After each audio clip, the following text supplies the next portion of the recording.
A corporation is a type of business structure that is declared separate from its owners and shareholders. Corporations have similar rights to a person, which means that they can do things like enter into contracts, own assets, loan money, and hire employees. Corporations are their own legal entity that owners control through shares that they have in the company. These people are called shareholders. Examples of corporations can come from almost any of the major brands that you're familiar with. Here we see Apple, PepsiCo, Coca-Cola, BMW, Microsoft, Toyota, Samsung, Ford, and many, many more. To start a corporation, the first step is to choose an available business name that aligns with your state's corporation rules.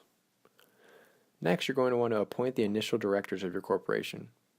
It's okay to appoint yourself as one of the initial directors, and you're going to want to find other people with vast business experience and knowledge to help you run your company at first. The next step is to file some paperwork, usually called the Articles of Incorporation. This usually comes with a small fee that depends on what state you're incorporating in. Next, you're going to want to lay out your corporate bylaws, which explains the operating rules for your corporation.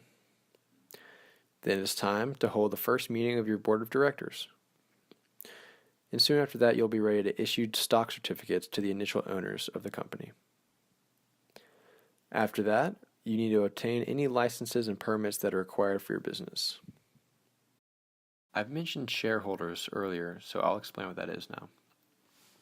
A shareholder can be a person, company, or organization that holds stock in a given company. A shareholder must own a minimum of one share in a company's stock or fund to make them a partial owner, but if you're a shareholder, you could typically receive dividends if that company does well and succeeds. Shareholders, or stockholders as they can also be called, have the right to vote on certain matters with regard to the company and can also be elected to a seat of the board of directors.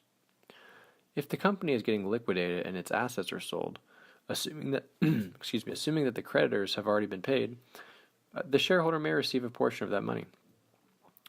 An advantage of being a stockholder lies in the fact that they are not held responsible for the debts and financial obligations incurred by the company, which means that creditors cannot come after stockholders to pay them. Because the corporation setup allows for maximum amounts of funding from shareholders and investors, large companies looking to maximize their financing options usually tend to go for a corporation setup. However, small businesses and employers can also benefit from corporations and becoming corporations as well.